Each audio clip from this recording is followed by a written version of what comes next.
ایک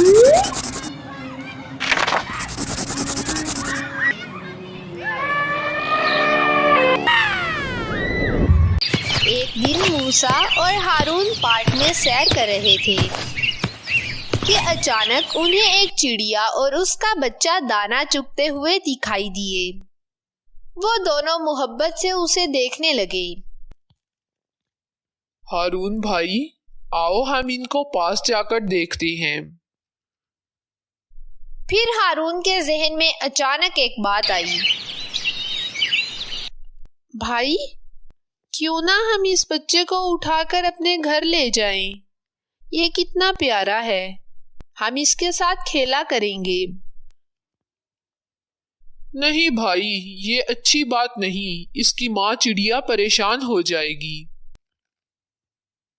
مگر ہارون نے موسیٰ کی بات نہ مانی اور چڑیا کے بچے کو اٹھا کر گھر لے آیا۔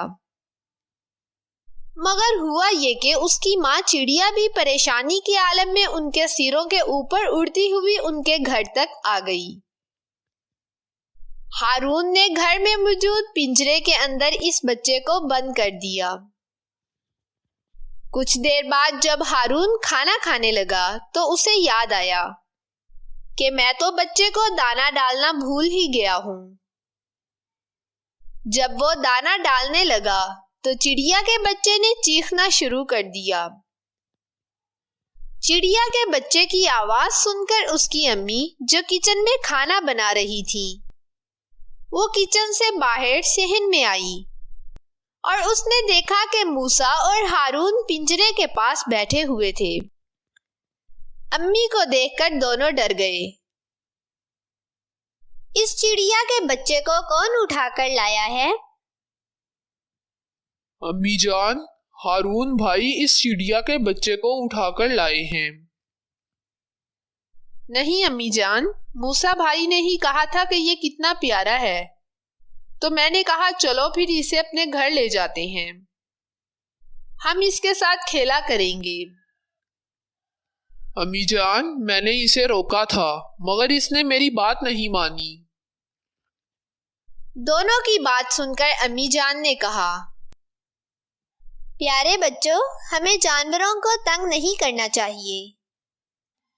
ہمارے نبی کریم صلی اللہ علیہ وسلم نے ہمیں جانوروں کے ساتھ شفقت کرنے کا حکم دیا ہے۔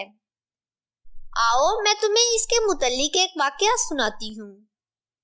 ایک دفعہ کا ذکر ہے کہ صحابہ کرام رسول اللہ صلی اللہ علیہ وسلم کے ساتھ سفر میں تھے، تو انہوں نے ایک چڑیا دیکھی، اس کے ساتھ 2 بچے بھی تھے۔ صحابہ کرام نے چڑیا کے بچے پکڑ لیے اور ماں چڑیا پریشانی کے عالم میں ان کے اوپر منڈلانے لگی۔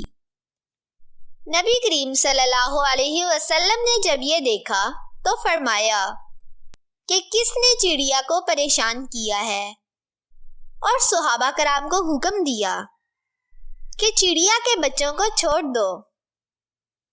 دیکھو بچوں، تمہاری وجہ سے ماں چڑیا کتنی پریشان ہے۔ ماں اور بچہ دونوں الگ نہیں رہ سکتے۔ چلو اب فوراً چڑیا کے بچے کو آزاد کر دو۔ تو ہارون نے چڑیا کے بچے کو پنجرے سے نکال کر آزاد کر دیا۔ تو چڑیا کا بچہ فوراً اپنی ماں کے پاس جا کر درخت پر بیٹھ گیا۔ ہماری ویڈیو دیکھنے کے لیے آپ کا شکریہ۔ ہمارے چینل کو لائک، شیئر اور سبسکرائب کرنا مت بھولیے۔